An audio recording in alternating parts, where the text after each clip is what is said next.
in opening opposition, we have Stanford E.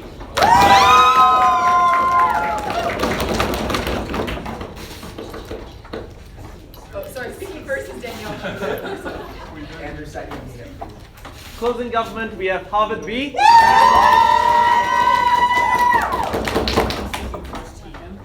And Sophia, second, she please. And finally, in closing opposition, we have Cornell B. Ani speaking first, Jacob. Kenny speaking second.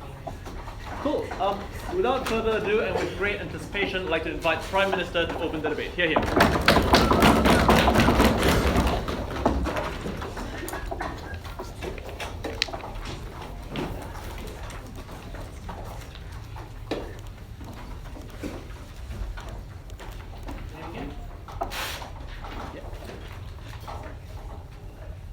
The status quo is that the use of anger is monopolized by one side of the political spectrum. Notably, it is the most populist, the most regressive part of the political spectrum. We're talking about anger and stuff like the refugee crisis, engendering violence towards Muslims across Europe. We talk about hardcore populism like Donald Trump. We would like this to spread across the aisle, and that's the context of this debate.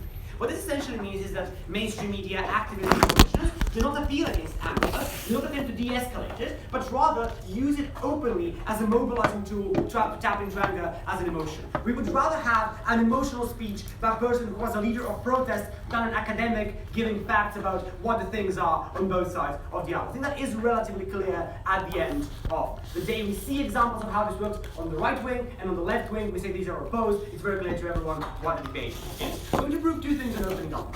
First of all, generally more people will engage in politics, and why that's good. Secondly, how by leveling out the playing field in terms of the embracement of anger, we get more capital for people who are currently underprivileged and for more progressive policies, why that's a good idea.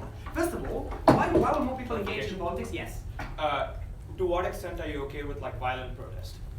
We say that violent protest may be a legitimate means to the extent which violence exists on the other side. We were aware that opening opposition and closing opposition are going to talk about violence. We know that violence is uncomparative to the extent that there are groups which suffer violence on both sides of the house, like racial violence towards blacks, also perpetrated by state institutions like the police, like violence towards minorities, which happens in Europe. What happens on our side of the house, it's far more legitimate for them to retaliate violently when they are being assaulted, to frame this as being self-defense, as something that is legitimate and something they had to do because the conditions forced them to. We say violent protests never become violent in and of themselves. They're generally violent because there was a first act of violence by the state, be it immediate or be it something that happened beforehand. We say there's more legitimacy of a group that currently suffers an asymmetry of power to retaliate against that asymmetry on our side. That's the answer to your POI. Okay, why is it good that more people engage in politics? Because the state is hugely more powerful than you are. First of all, because its policies determine every single facet of your life, from your education to social welfare and stuff like that. Secondly, because it has a huge amount of coercive mechanisms which it can use to force you to do whatever the fuck it wants, like the police, the army, and similar stuff. This essentially means that you necessarily need to have some recourse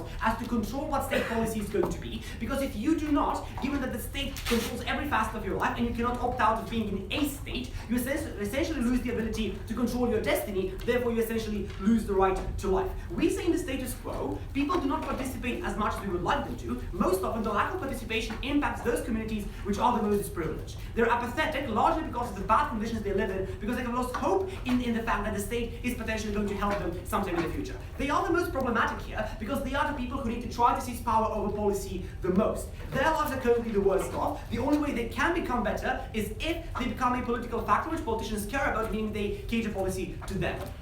Politicians, media, and activists focusing on dispassionate objectivity increases that apathy. First of all, because people feel that these guys are just trading facts. They're talking about GDP growth, fiscal systems, monetary policy, and maybe the facts show something is better or worse, but I don't feel that in my life currently. This means that people are very distanced from political discourse. This also means they're far less likely to identify with political parties who focus on this or who try to acknowledge that there are correct arguments on both sides. These people are angry. They think the government has fucked them over. The government is not acknowledging their anger, but is rather trying to engage in some kind of polite discourse, acknowledging the other side, talking about things that may have been good in this mandate, although not everything is, and stuff like that. At the end of the day, they think politicians are distant. They do not want to participate in political life. That's a problem for 5 reasons. First of all, because numerically they have less power. They are an electorate that does not participate in elections, meaning that less policies cater to them in different electoral districts because they're not going to have to compete for it. Secondly, they're less likely to get informed. Because in order to get informed, you need to first have a vested interest in competing. If you feel that the competition in of itself is distant from you, you are less likely to draw on information about that competition and therefore be less likely to make a decision that best suits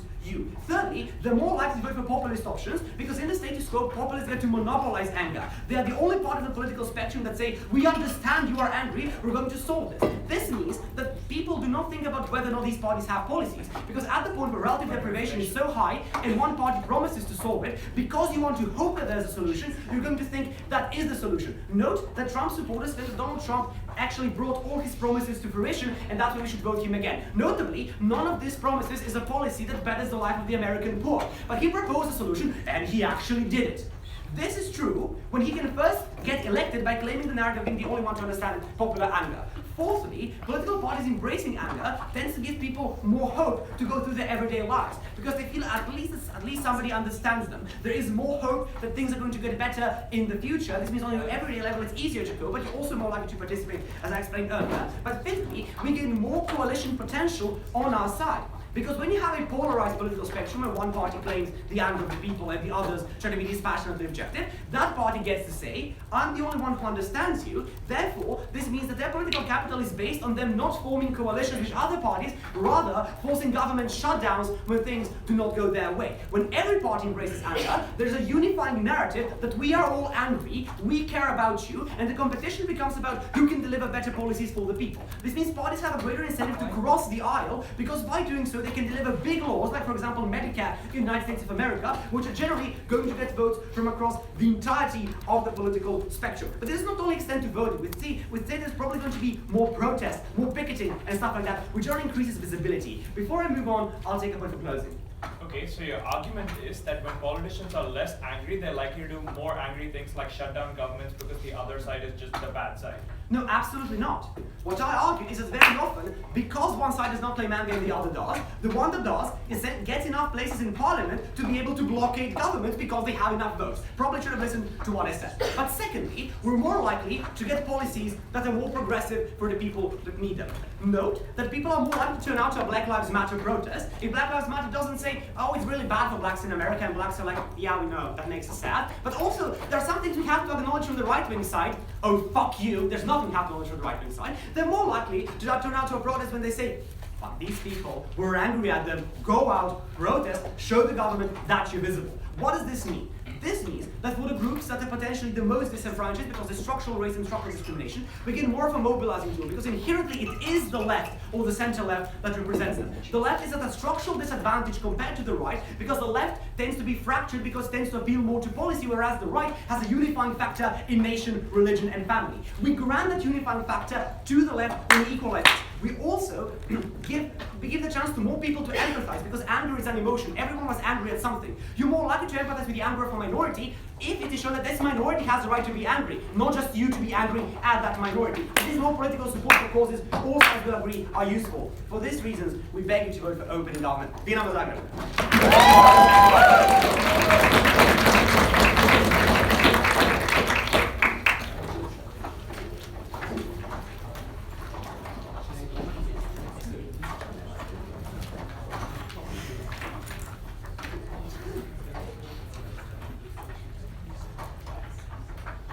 Cool, thanks very much. I'd like to call on the leader of the opposition. Here, here.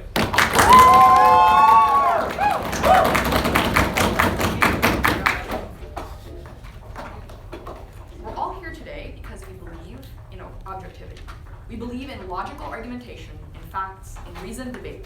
OG wants this quarterfinal to devolve into Trump-esque shouting and a denial of facts altogether, and we oppose this in every way possible.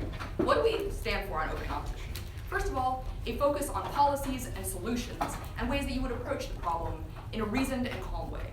We also focus, for example, on facts that speak for themselves and don't require somebody shouting them at you for you to understand just how awful they are. Such as, for example, that inequality is X% higher amongst this disprivileged group as opposed to this one. We think people can draw their own conclusions about exactly what that means. We think that is a powerful way to mobilize people. Before I go into some argumentation, what do we hear from opening government? First of all, they tell us that more people participate, and in the status quo, lots of people are just completely disaffected and disengaged. So So first of all, we think that in the absence of the norm of anger, we think that people would be more attracted to objectivity and they would aspire to it. So we still think that on our side of the house, people would be more or less equally engaged, just in different ways and different reasons, given that this is a societal norm.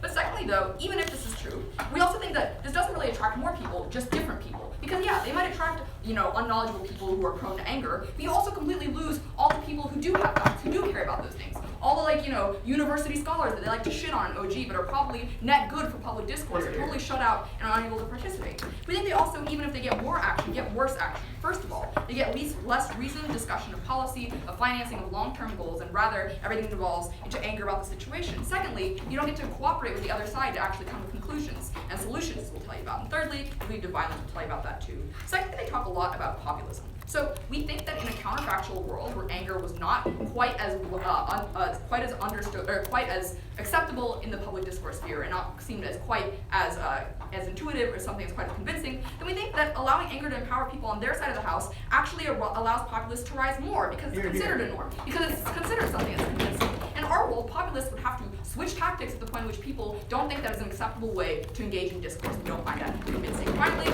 on less information, I just don't think this is true. There was no warrant here. We think that they get less information in discourse. We think they get more irrational, quick, and emotional responses, which we'll talk to you about.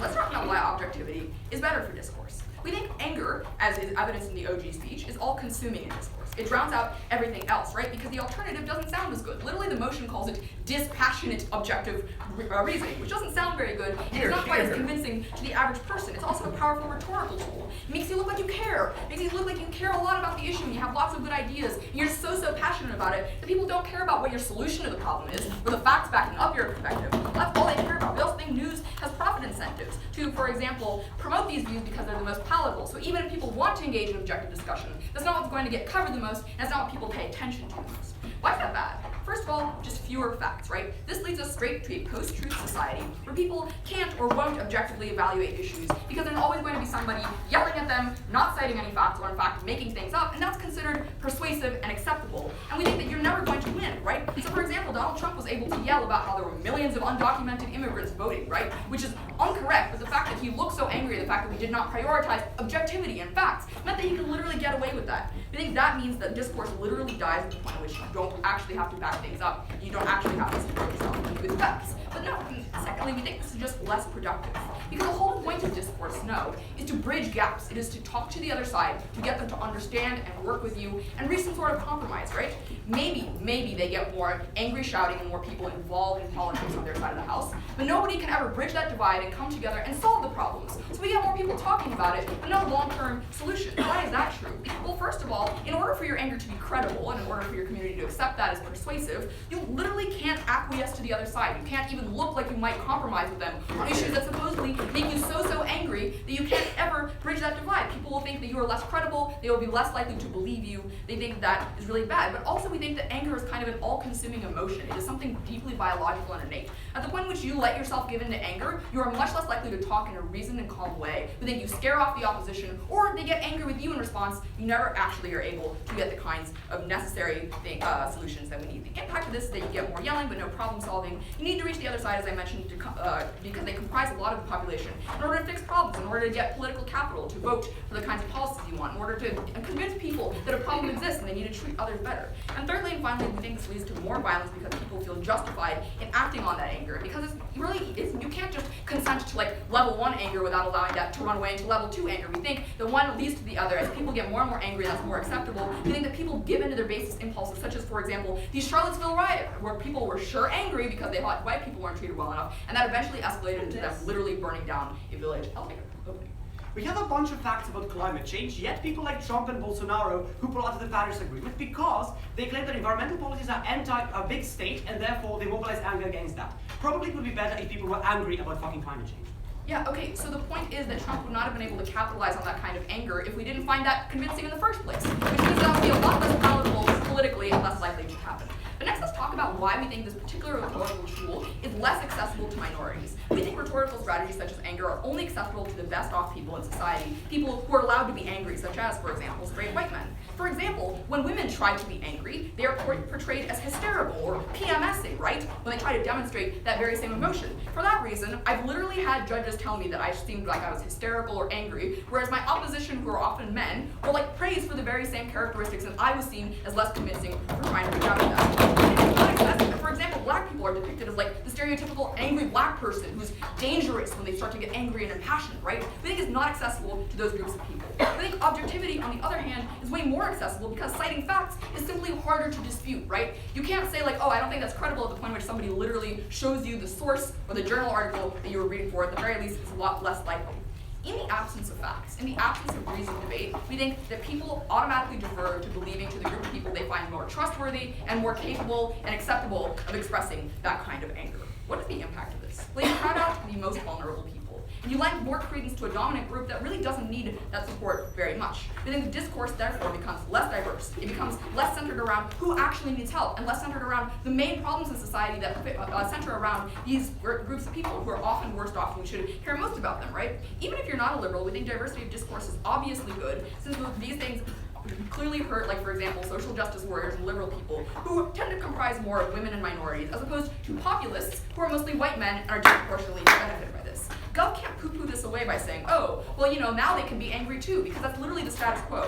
Getting angry, these people biting into stereotypes, it means that nobody takes them seriously. If you want minorities to have a say in discourse, if you want discourse to work at all, vote opening opposition.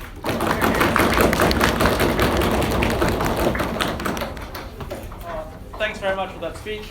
Before we move on, just a quick note, as much as the audience might agree with some of the arguments raised as to whether they're fantastic points, that's our job as a panel to evaluate, and it's much harder for us to do that at the point where there is a cacophony of noise behind us on these wooden tables. So, feel free to do so, but I would highly suggest not doing so, especially if you're rooting for the person currently making the argument. Without further ado, I'd like to invite the Deputy Prime Minister. You're here.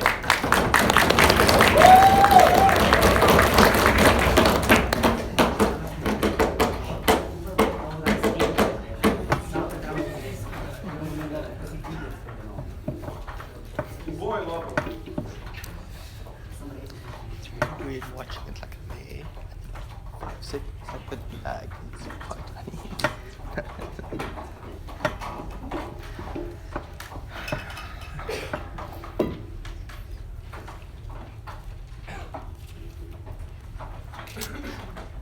Opening up opposition mischaracterizes this debate when they say that this is normally the status quo. That being angry is normally the status quo. We say it's a deviation of the norm. That's why populists who are running on this idea that they are deviating from the status quo, they are deviating from the establishment and the elites, they are acting differently, are actually winning support by being angry. On our side of the house, in a comparative world where everyone is angry, or everyone uses anger in order to promote their political or social ideas and stuff like that, they simply lose the advantage of claiming to be angry in order to incite people and to show that they are different than the other ones. And this is really nicely illustrated in the example of the climate change. Because on their side of the house, you have a lot of scientists, you have a lot of people who know things, and they are objectively explaining how we are all going to die if we don't do anything about climate change, and how this is bad for our economies, wages, and stuff like that. But still, people do not listen to these people who objectively have all of the facts and who are giving you a clear situation, but they're listening to people who are claiming this is not true. They're listening to people who are claiming that, who are angrily claiming that this is something that the elite wants you not to believe, that this is something that people make up. This is the frame of this debate. Literally, in the status quo, the climate change problem is on their side of the house worse because you don't have the anger on the other side who is pointing out to the exact fact, but you are fighting anger with boring scientists who just come out there and list you facts and figures. We say you cannot win on stuff like that. But what you tell you also is that we lose university professors on our side of the house, and that's a huge impact.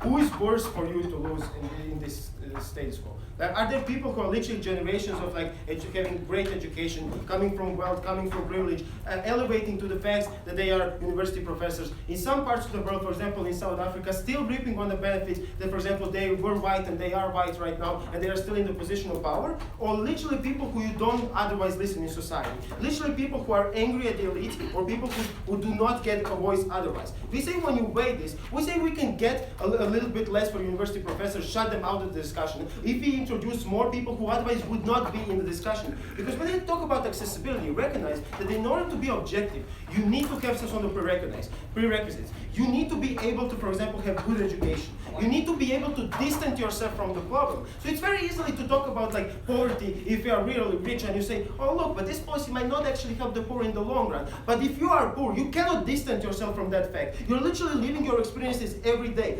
Let's talk about openness. In order to be open, to be accepting to other cultures, you need to have a prerequisite of actually being brought up in that spirit, of maybe, I don't know, like doing debating and stuff like that. People who do not have this privilege, they are shut down from discussion at their side of the house because they cannot access the framework that these guys are putting into this debate of you are bathed in public and social discourse by the merits of which you can be objective.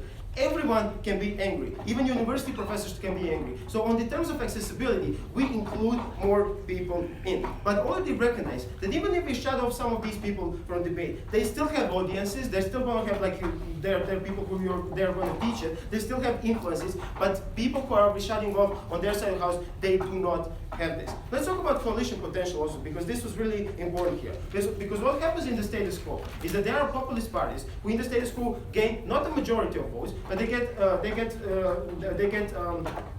a significant amount of votes in order to dictate like coalition forming. Look at Sweden right now. Sweden does not have a government for a couple of like months and stuff like that because the far right party got a significant percent of votes. We say on our side of the house, you get the changing in the political process in terms of how coalitions are formed. Why? Because when everyone is angry and when everyone like says that in the campaigns and stuff like that, that means that post-coalition process is much easier on our side of the house because then people can make coalitions in between themselves. We say they have an important thing to tackle in this debate, and that's when they talk about government shutdowns, when they talk about when people do not have governments and stuff like that. And these are the things that actually hurt the most disprivileged people. Like you've seen the posts in terms of like the news and the hashtags of people who are going to not be able to pay their mortgage because the government is shut down and stuff like that. This is an impact that we can claim on our side of the house. But let's also talk about intra-party structures, because we recognize that in this debate, whichever like side wins or gets their policy, there's going to be some people who are still going to be angry or some people who are still going to be this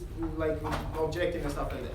But we are the only ones who think that we can have objectivity also, they cannot have anger. Why is that? Because if you're a political leader or a political leadership, party leadership and stuff like that, and if you are angry, you can always have a back office that is kind of like objective people, because you don't perceive them as threat. You are the spearhead of your political movement, means that people who are not in the spotlight, people who are not in the social life, but people who are, for example, like running things for your office and stuff like that, these are people are not perceived as a threat for you. Comparatively, if you are an objective leader, that means that people who are angry, who are like fueling more messes, who are more interesting than you, who people don't switch the program, the TV program when you are on talk, these people you perceive as threat, which means that you have an incentive to cut away those people from your parties, which means that they have more radicalization inside their parties. That's the mechanism that's already like happening in status quo when people are like kind of like removing more powerful structures or more powerful figures from their party because they fear for themselves. In our side of the world, this does not happen because you are the powerful leader.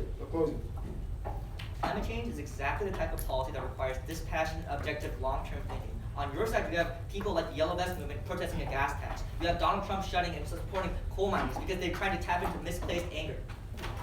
Look, the solution to climate change is that we have good thinking. How people actually support your solution is something that you're missing in this side of the debate. Because even though you bring us a good solution on your side of the house, no one is literally listening to you because your solution is boring. Which means that if we get more people who are angry on our side of the house on both ways, that means that your solution, which is good, which probably comes from the left, when you're going to like cut carbon dioxide emissions and stuff like that, people vote for this party because this party is angry. They're literally killing our planet and stuff like that. And then you get to like implement your policy which is objectively good. Also, this tackles into our impact of why, like, you can have objective people inside of your party, and then you have like good things to like put through. So, what do we tell you in this debate?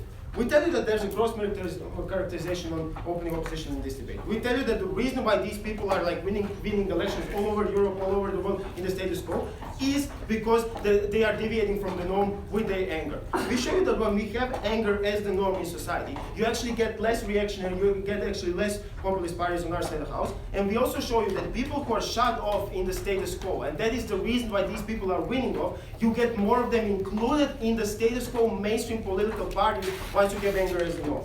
That's why we are proud to propose.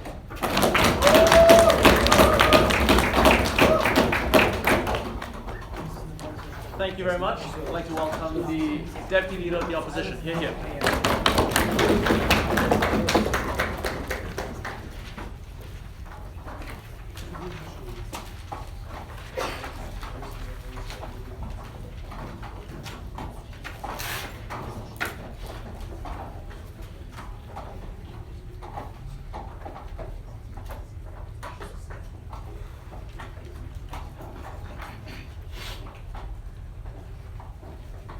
Everybody ready? Thank you so much for bringing up the example of climate change. You literally get up here and say that in the status quo, no one listens to the boring but better policy outcomes. We tell you a world in which we could change the norm such that that is aspirational and people do listen to the boring but better policy outcomes is a world we should quite obviously want to live in. You literally explain to us exactly why in the status quo there is a value to being angry. There is passion associated with anger. We tell you, yes, that is true and that has been completely dominated by the majority, which is why in fact encouraging that anger will do nothing but validate them. What we need is a counterbalancing norm to actually encourage people to be objective. That is to say, right now I am shouting at you. I literally just got Rafi to look up from his paper. I tell you, if I actually talk in a much softer, objective, calm voice, you will not listen to me as vehemently. That is ridiculous, right? The idea that now I'm saying something that is less worth your time because I am a little bit softer obviously should not hold true. I tell you that if we should actually live in a world where we prefer to be dispassionate and objective. Not to mention, I think the idea that objectivity is necessarily dispassionate is evidence of the idea that we live in this world where anger has been glorified, right? There's no reason why you shouldn't be able to be passionate and care a lot about something, but still be objective. And we get this example with plenty of climate scientists who care a ton about the climate, but still use facts to prove their point, right? Then they tell you, let's first go onto some rebuttal of the opening government case, get into some rebuilding about why discourse is more productive in an objective world, and why we are the ones who actually empower those who have been locked out in the status quo. First, they talk to you about losing people or gaining people on their side of the house, right? First off, the question is who is worse to lose? I don't think all participation in political discourse is created equal, right? They tell you, oh, anger empowers people who otherwise don't have a voice. I disagree with this point for a couple of reasons. But first we tell you that by promoting the norm of anger, you are literally validating tactics that have already been co-opted by a specific dominant group of people in society, as Danielle explains to you, right? These are the white supremacists. These are people like Trump. He quite literally got elected by calling people weak Jeb, lying Ted, right? This is the kind of discourse that obviously favors white males, people who already have all of the power in society. You're saying, oh, let's encourage the minorities to be angry and make it acceptable. This is not possible to the extent at which you actually equalize the playing field to give them enough power to compete with the majority. Why? Well, it's true because there are already pre-existing stereotypes that most people in society engage in, and those cannot be changed by a new norm of allowing anger to be accessible, right? That is to say, the stereotypes that Danielle explains to you that are completely dismissed by the opening government team about the quote-unquote angry black man, or the raging bitch who is compared to her male CEO assertive counterpoint. This is ridiculous, right? The idea that now, because anger is okay, these stereotypes will go away is quite obviously untrue, because they are aside from the idea that anger is acceptable in society, right? These stereotypes exist as a function of pre-existing discrimination, and these stereotypes that are things that will stay around. So even if, on your side of the house, you are able to empower these minorities somewhat in political discourse, we tell you that the amount of further empowerment you give to the majority far outweighs you've further locked these people who are already locked out of discourse out of the discussion. Then they tell you, oh, everyone can be angry, it's innate, right? Yes, I think that's true, but our entire case is that not everyone's anger is viewed in the same way and is viewed in a fair way as a result of these pre-existing stereotypes and the way in which societal discourse is constructed in the status quo. Go ahead, Sophia. You're defending an aspiration that requires enforcement. That means dismissing some arguments on the grounds of their tone rather than ever addressing the content.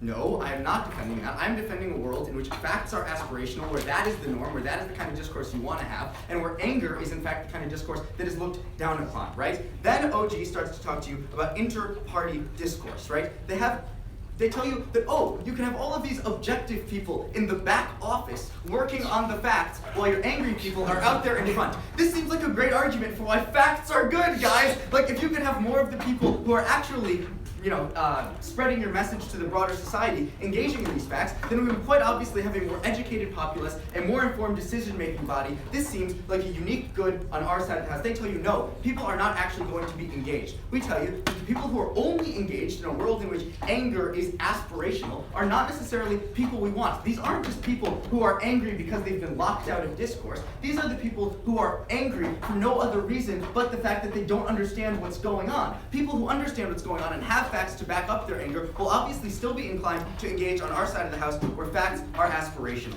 Danielle explains to you a couple of good arguments which are barely touched by the OG, right? First off, she explains to you why objectivity is actually better in discourse. And it seems quite obvious that we've come to this consensus in the debate, given that they quite literally advocate for back-of-the-room fact people, right? So obviously they are willing to acknowledge that facts exist. To the point at which that is true, we tell you the more prominent facts are in the discourse, obviously good. Go ahead. The keyword of the motion is dispassionate. By supporting scientists who are passionate but also use facts, you only prove the OG gets to have facts but frame them in an emotionally appealing way. That ties into our case. Thank you very much. No, obviously the difference in your world, where there is anger as opposed to dispassionate objectivity, is that two sides who are equally angry can go back and forth at each other with complete disregard for the facts, because anger, as you explained, is quite literally an emotion, right? That is to say that it necessarily precludes you from being rational and objective, as Danielle explains to you when she tells you that there are these different levels of anger, and once you get angry, you actually become incapable of engaging in, one, a productive discourse that engages both sides of the aisle, but two, a discourse that actually revolves around facts. When somebody brings up a fact that might oppose what you are saying, you are now inclined on your side of the house to be angry, to disagree with that fact, not to in fact engage with it with competing facts, which is what you want to defend, but what obviously is not on your side of the house. Then we bring you our second contention in this debate, which is about the accessibility of anger to different groups of people, right? They try and explain to you why in fact anger is better on their side of the house because now it's accessible to everyone. Both because of the stereotypical reasons that I've explained to you, and because of the benefits of facts, we explain to you why this is not true, and why anger actually disproportionately continues to empower the people who are already in power while locking out the people who are not. What does this debate come down to in the end? It comes down to the kind of discourse that you want to see in your society, right? We think that a world in which objective facts, even if they are dispassionate, take precedence over angry, shouting white men like Donald Trump is a world that we would prefer to live in for a vast number of reasons, but most importantly, because climate change actually will destroy the world, and because I want my grandkids to live on this earth, I have never been so proud to oppose.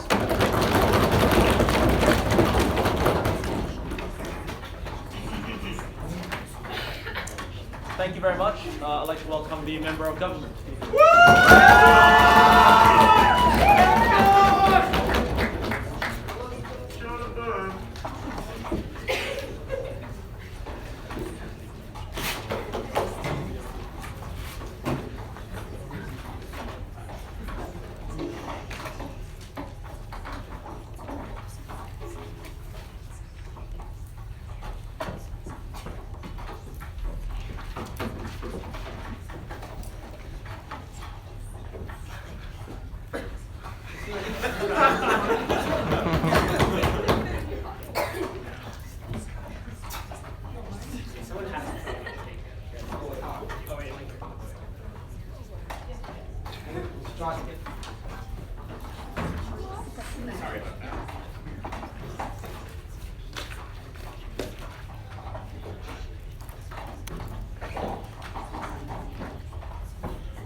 Public square arises at the start of democratic politics, when people, and who are average people who do not have enough time to learn all the facts of the issue, are now the people who get to govern our society, change our civil society with social movements, and vote for policymakers. We are going to be the first team to tell you the role of the public square and public discourse in particular. We say in democratic societies, the people pick the problems and the elites pick the answers. The crucial thing that they are missing is that to do something about climate change, you can't tell people that the sea levels will rise by 10 feet. You need to tell them that the sea levels will rise by 10 feet, and that's why you need to pay for more expensive gas, because it will kill people in the third world and will make the climate unbreathable for future generations. They tell you that there is a neutral perspective. The facts and descriptive reality of the world is enough to mobilize people to choose what to do. We say that is wrong. Experts and policymakers can tinker with the details. In a democratic society, to get things done, to have broad policy pushes like dealing with climate change or changing our culture through the Me Too movement, it is not enough to just tell people what is happening. You have to give them a reason to care. In a recent world where we do not argue from Kantian moral philosophy, the way we make arguments about values is through anger. It is a perception of a normative fact. Someone telling you they are angry about something, they are not trying to say, I'm emotional. They're saying, I really care about this. In the public square, the way anger functions as a signaling mechanism about what you should care about. It is a values argument. Okay, really quickly, I want to do some extraneous rebuttal to what we get out of OO. First thing they say is that this hurts people of color and women. The motion asks us, should we support anger? It does not get us to choose who society sees as angry. What does that mean? Women are seen as hysterical, whereas white men have tons of authors whose interiority we trust to be naturally rational. Brett Kavanaugh can give a performance, and he is still presumed to be rational, even though he screams at senators. What does this mean? In a world where we see certain people as angry because of histories that tell us they are irrational and not like white men who are Enlightenment decision makers, the people who are disproportionately seen as angry are always going to be women and people of color who you dismiss as emotional. On our side of the house, we can say people are angry about this. This is a big deal. The reason people are yelling at a senator in the elevator is because sexual assault matters and is something we need to care about, whereas on their side of the house, the only people who are seen as rational, even if they perform like Brett Kavanaugh and yell at people, are white men. The next thing they say is that they're just going to turn the public square into a debate about facts. I think this is crazy. People will not tune into this. You don't see people trading NBR papers or academic papers there.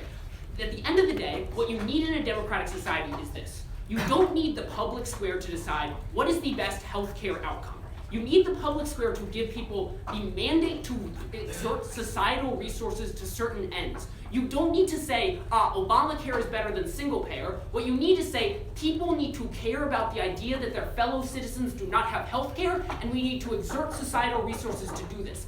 The public square is the place to decide society's values. The facts about what is going on and what is the best system isn't what dominates the public square. It is the idea that policymakers need a mandate to deal with issues. That is a value discussion, and you tell people that some things are important to you by doing this. Lastly then, our point of extension. How motivated reasoning makes discussions of dispassion actually discussions about anger. What does this mean? In the real world, people do not trade NBR papers, and no one has assessed feminism from first principles. People generally take their moral cues from a broad set of moral intuitions that they have about the world. People do not tend to do what opening government suggests in the status quo that they are defending, where academic papers start to dominate the discourse. Instead, what we say happens is you hide the actual grievance of what is going on and use motivated reasoning to distort the discourse. The public square is the place where we should decide on our values. A world where you economize everyone's grievances and say Trump voters aren't mad about this, we can give an argument about taxes or about other things, is a world where you hide what's really going on. What does this look like? It looks like people who are actually angry about refugees having a rationalized debate that is fake, that Brexit is about the sovereignty of Britain's regulations. It looks like instead of people trying to say, I like the Second Amendment because I really like guns, you have arguments about how we need defense from the state and you need an AR-15 in every household to prevent tyranny. It looks like people saying, people vote for Trump because it's in their economic self-interest, and dispassionately good arguments are the reasons you support Trump, even though Trump voters are richer than the average Democrat, because you need to give some economic, utilitarian, what is seen as a dispassionate, objectively rational thing. When what often motivates people is not that. People are built in communities. They have expectations about what is good and bad. This means that when you actually don't address these grievances, you create false grievances. You tell people that what was really about Brexit was an idea about sovereignty instead of immigration and xenophobia. That means you can't have any policies that address them, either by ameliorating these problems or making people feel better through civil society. You invent scare problems. But also it means things like the economic freedom fighters, who have very bad policy proposals, but have a real grievance that needs to be addressed, get dismissed. People get bogged down in the politics and minutia and technocratic ideas of a land reform or Joseph Malemba's policy proposals, instead of saying that there is a crisis of legitimacy in the South African state that needs to be dealt with. They take that anger, instead of saying, this is a real social problem. They don't have the solutions yet, but this is an issue we need to deal with and provide policy for. They say this is useless. I'll take opening. Even if on your side anger gets people to decide which issues they care about, they instantly tune out when solutions to these problems are needed because it's difficult and unexciting. Okay. The debate that happens in the public square is never over the minutia between solutions. Why? No one in the public square is meaningfully debated, should we have a carbon tax or should we have a cap and trade system? What you have is someone elected on the broad idea that we should care about climate change, and then they get into politics and can do what is best. Then they use the academic papers, and policymakers want their proposals to work for their long-term self-interest, so they have the incentive to care about the facts. Because if their policies work out disastrously, they will fix them. The public square is not a place that decides which solution is the best. It is a desire where we talk about what problems are bothering us. In a democratic civil society, we do not debate things on the basis of moral philosophy. We have to tell what is bothering our fellow citizens and try to address that. The language of moral discourse is a language of emotions and intuitions for the vast majority of people in this world. If you want to know why the EFF has problems and address the crisis of legitimacy, if you want to solve the Trump problem, you can't have a fake debate with rationalized arguments, and you can't dismiss people who don't have policy proposals and white papers. Everyone in our society has a voice. The voice of people's moral outrage is something we need to take into account.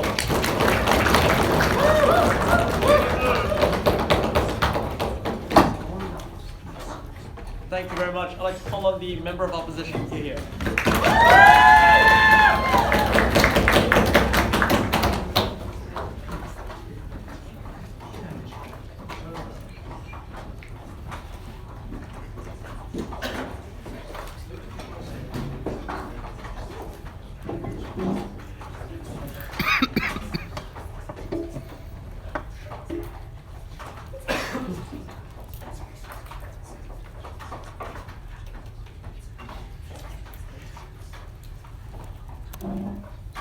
clash of the top half is incredibly non-conclusive because opening government says, you have to defend the current reality where like populists do exist. Opening up says, no, we don't. We have to defend the reality where like normal dispassionate objectivity in discourse. We'll take opening up at their best. Let's say we defend a world where populism does exist. People like Trump do get elected. We still think a world in which both sides of the political spectrum shift to the ends is a significantly worse world than a world in which the vast majority of that spectrum is in the middle and there are some outliers that like every, 50 years get elected. So what's our extension in this speech? We're going to argue that particularly in the developing world, populism and the things that it creates, even if it's from the left, is significantly problematic in a way in which it weakens democratic institutions, which means that in the future when you actually have protections, these protections can never be implemented, but also secondly, you get terrible and inconsistent policies, which means that you never get the benefits, even if you do get people elected in power, because they're never able to see the fruition of their policies. A little bit of clarification before that. The first thing I want to address in terms of stuff about like environmental policy and stuff like that, right? The first thing to talk about is, there's only so much you can be angry about environmental policy. It's much easier to be angry about ethnic conflict, which means the kinds of issues that become electorally determinative are ones that are significantly more harmful on their side of the house, right? Because you have to have some level of fact when it comes to when it comes to things like environmental policy, which means that those things become less valuable in the public spectrum when people want more angry things, when people want to talk about things that are much more passionate, which means you lose that discussion at all on their side of the house, regardless of whether you win it on their side of the house. But the second thing I want to talk about is that the anger of your anger is often about your current situation, right? Which is why you saw the Yellow Jackets, for example, protesting about things like the carbon taxes. It's never about the future, which means you never get angry about things like what do we eventually do about climate change 30 years from now when a lot of people are impacted, because the reality is a lot of people aren't able to see the impacts on them right now, and therefore it's much harder for you to convince them that the impact in the future should matter more when they are viscerally angry. Okay, most of the rebuttal outside of this at the end. Why do we shift the political spectrum to the ends? And why is this particularly problematic in the developing world? Because opening government says, populism does exist, we might as well it exists on both sides. The problem with this is that populism on both sides means what you get on their side is presumably just switching from the left and right in terms of which party gets elected every 4 years, but just populist parties on both sides, right? Like it's either like the people of right now are angry with the political left and therefore they're going to vote in a radically right party. 4 years later, you're angry with the political right, you vote in a radically left party. The problem is these are both incredibly populist parties, and all parties have to cater to the spectrum of populism. Why is this particularly problematic in the developing world? Because the context of the developing world is one that has incredibly weak institutions and democratic institutions that aren't fully set up and aren't fully acknowledged, right? Things like law enforcement is probably like not strong to the extent that it needs to be. Things like judiciaries aren't respected, and their like precedent that they set and their enforcement of the kinds of judgments they make aren't expected or like aren't accepted. Things like parliaments are significantly seen as weaker on that side of the house. And recognize OG concedes this because all of the stuff they talk about in terms of like the anger is towards the establishment, is towards the government and those kinds of things. But secondly, it's also in many developing countries the context of like the incredibly fresh and incredibly new ethnic tensions that exist that are incredibly raw, right? Like Rwanda post 1994 is probably a great example of this debate where like people are still viscerally angry about the kinds of like tensions that exist in status quo. Why is this problematic on their side of the house? What does populism do to weaken institutions? The first thing is, as I pointed out earlier, the fact that the gov teams acknowledge is that the anger is often towards those institutions in the first place, which means people are much less willing to accept the benefits of those institutions. They're much more willing to do things like protest on the streets and like actively flout or disobey laws because that's something that's much more accepted when you're much willing to be angry. You're much more accepted to be angry, right? But also you need respect towards opposition parties that doesn't exist on their side of the house. That is to say, when opposition parties are in power, you're much less likely to accept the kinds of policies they want to implement and those kinds of things. But thirdly, it's like judiciaries, like you're much less willing to accept court judgments, for example, that protect minorities because you think that those courts are incredibly biased, that they're like that they supersede democracy and that democracy should be respected above all else, even if like courts are able to make good judgments. What are the impacts of this? The first thing is that even if they get better policy, these policy can never be implemented to the fullest extent that they protect the people that they want to protect. That is to say, even if, for example, you get governments that are able to pass sensible policy that's supposedly beneficial to minorities, you still get hateful like violence on the streets and like police unable to curtail these things because there's a culture of people protesting and you're unable for these police to ever restrain these people because it's normalized and accepted in social culture. Courts and the implementation of the kinds of judgments that they have are never accepted, which means that precedent isn't respected even when it exists. And recognize that courts are a much more effective way of getting things like change that's much more progressive because of the fact that it's much easier, for example, to argue like a judicial sense based on like constitutions which are generally reasonably like progressive, why you should get change to minorities, why you should get protections, things like abortion or gay rights, for example, as opposed to politics where minorities are often numerically the minority, which means it's significantly harder for you to get policies that benefit them. Secondly, let's talk about why terrible policy happens. Even if they are correct that on our side of the house, it's very hard to get policy to happen, we're going to argue that consistent policy and a policy that's implemented throughout is better off than inconsistent policy that changes every 4 years on their side of the house. Why is this the case? Firstly, there's literally no impact to policy if you keep backsliding on this policy and keep changing it every 4 years, right? Given this, why in developing countries, particularly who are starting their path of economic development, are often on the trajectory of their economic path, is it super important? The first thing, or like the comparison on this is super simple, right? It's like Korea, for example, which is willing to do, where people in that country were willing to do things like massive gold drives to finance their IMF bailouts in the country which was facing massive amounts of recession and recognized that during tough times people had to make sacrifices, versus places like Greece, right, which saw huge polar opposites. On the one hand, you had like the government which was like massively upholding like for social services, which meant like hairdressers got like insane pensions. But on the other hand, you have Syriza, which like refused to accept bailouts at all, and both of these things are problematic. Why is this a problem? One, objective politicians are much more willing to accept like incremental change as opposed to much larger change, right? You're much more willing to like take policy that already exists and change it in a way that makes it much better than on their side of the house where you're forced to make radical change because that's the point of you getting elected in the first place, because you were incredibly angry towards the status quo. But also secondly, you have massive gridlock on their side of the house, stuff that O talks about. All of this means that even if you get populist politicians from the left on their side of the house, the kinds of policies they do are significantly worse and you get no solvency for their problems. A little bit on CG. The first thing they say is, you hide discourse. One, recognize that often a lot of this anger dissipates over time, right? Because governments just need time to implement the kind of policies to get economic growth, which often takes time, especially when you're implementing long-term policies, which means we'd rather this exist in the vast majority of cases underground when it dissipates over time. But secondly, you can't simultaneously have OG's characterization, which is populists are winning all the time, but CG's characterization, we'll never take them seriously. Presumably, if they're winning, we'll take them seriously at some point. Presumably, we can have these discussions. We just have them through the lens of more rational and objective policies, as opposed to their conception of we'll just ignore them until they keep winning over and over again. We're very proud to oppose.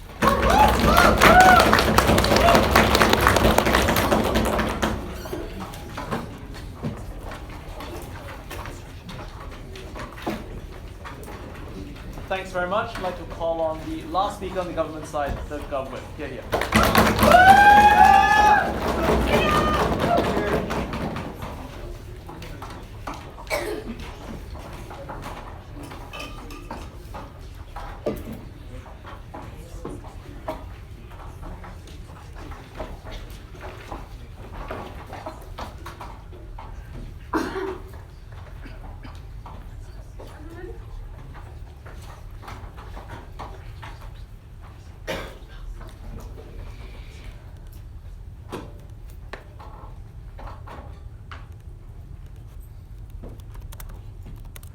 There's this interesting back and forth on the opening half about anger as a phenomenon that's sort of mysteriously attractive that people are drawn in by, but no one really can tell you why. On closing government, what we've told you is what it means for people to get angry. That is, it's not some sort of side effect, it's not something that you can pop off an argument, leaving a perfect, rational, clear crystallization underneath. Anger is the argument. There is no way to communicate something outside of a set of words that express passions, outside of words that contain values and meaning. The phenomenon of anger being attractive finds its source not in the idea that people seem like they understand you, but in fact in the idea that anger is the argument. That through anger you express the values that you want to be recognized in your policy. You do not hash out the white papers, you do not hash out the proper level of the minimum wage, you do communicate your priorities, you do make sure that you are being listened to in the relevant way. We go beyond the phenomenology of the opening half debate. We explain to you what anger does in your discourse, and more importantly, we explain to you why there is no rational discourse that gets at these issues absent an acknowledgement of the emotions that drive them. A little bit more briefly on the extension, then I'm going to move to closing. I'm going to explain where we fit in on the opening debate. Let's talk about the motivated reasonings, because this is really important. There's an idea that we can properly have debates, and in fact that we can better reconcile or resolve them in a world where we all aim at objectivity. The problem with this idea is the notion that everyone's opinions are built on the basis of arguments. That is, you look around, start with first principles, and then decide what sorts of policies you support. For the vast majority of people, this is just untrue. You look around and ask how you think the world is going. You look around and ask, what is life like for someone like me or for someone like my neighbors? And that attitude shapes the people and the policies you support. You can see this in people voting overwhelmingly for incumbent parties when they feel like the economy is going well. You can see this in people essentially making up arguments to justify things that they will not hold on to impress. People do not come with coherent ideologies. They come instead with emotions that, if pressed, they can turn into rationalizations. We say, if you stop at the rationalization, you never get to the place where you solve. How does this interact with the extension that we get out of closing opposition? We think there are sort of two strands in this. The first is the climate change idea, and the assumption behind this is that anger is always and only short-term. The problem is there's absolutely no warrant about why anger has to be built that way, why you cannot mobilize it in other longer-term directions. We tell you empirically this is not the case. There is moral anger about the long arcs of colonialism and slavery. There is anger directed in the future about the world that you will leave to your children and the sorts of responsibilities that you may be leaving unheeded. We tell you then that at best you should think this is an empirical assertion, but in fact it is an incorrect empirical assertion. In reality though, this makes sense. Because what we've told you about anger is that it's an expression of a strength of preference, a commitment that is deep. And those commitments are not just in the short term. The fact that you see many people get angry about small things on a day-to-day basis does not preclude them from experiencing and expressing those angers about things that operate in the longer term. Second set of material they give you, the idea that this prevents the entrenchment of institutions, that this is disrespectful inherently and stops sort of good governance. A couple things on this. First, there's again an assumption that anger can only ever operate against institutions. This may be an assumption unquestioned by the front half. It is incorrect. Anger is often being mobilized in defense of institutions. That is by people who are saying the most important norms are the ones that drive our country. CF, the anger around the Senate, exploding procedural rules, the idea that there are important common law principles like the way that we treat defendants in criminal trials that we will go to bat for and that we are willing to die for. We tell you these basic principles are often the source necessary to maintain exactly the democracy that they want. Second though, like protest is a wildly important democratic institution. We think it's very, very good if there's an entrenchment of an idea that you can have conflict, that you can have people expressing strong and contradictory views, and that you can treat them as people whose opinions are willing to be heard. Sure, there's a version of this where you go bad, where you go into actual conflict. We think in those cases the sorts of tensions driving those conflicts are not just what's expressed in anger, they're in fact a deeper inability to live together. Second though, we think it's materially harder to put people in jail for rioting if all sides are doing this, versus if you can say, they're the anarchists, or they're the people against the government, let's lock them up. That means you are more likely to build a stable transition of power, a stable sort of framework for this if you're doing this. But third and finally, can you get the sort of good policy and the good procedural switch on their side, spoke reasons, on either side, that is taking an OO case where you are allowed to mandate everyone to sort of follow this norm of most reason. It is impossible to solve people's considerations unless you get to those emotional roots. Because what we told you on extension is that the arguments that people mobilize on both sides are essentially talking past the underlying concerns. They're people who are coming up with motivated reasoning and rationalization of positions they already hold. And for that reason, it will be impossible to convince someone unless you're able to find sort of the root of that. Finally, we think we mobilized a lot of the rule of law at a point where we're able to create buy-in into this sort of system. It's a strong argument against elective democracy. We'll do weighing on that too, but opening. You've proven why anger can help people decide what they care about, but why is that how they have to express that belief with others, as opposed to getting angry about climate change, then expressing that to the opposition with facts and reasoning about climate change? So a couple things on that, and let's move to the opening case. Two parts of this. First, the sort of policy section of this, and I think here John's clearly addressed the idea that they're trying to do policy work in a wrong sphere. So if you look at that POI, the assumption is that in public, we should work out the proper rate of the carbon tax. We should all come to a sort of common consensus on the types of things that we want to solve problems we agree on. Wrong. This is just not the proper role of a public discourse. We say instead that what you should want is for people to identify their priorities and their constraints, their untouchables, the kinds of things that, they get mad if you touch. And once you have those identified, you put solutions together, you pitch them to people. But second, we tell you you can't get to that stage unless you're able to speak and overcome anger. What does this look like? Truth and reconciliation commitments, which are commissions, which are essentially public venues for the expression of anger, showing people that they're missing something, forcing them to see it and reconcile. This answers the objection that you can never compromise or make policy, because we say anger is defeasible at the point where you acknowledge the underlying reasons.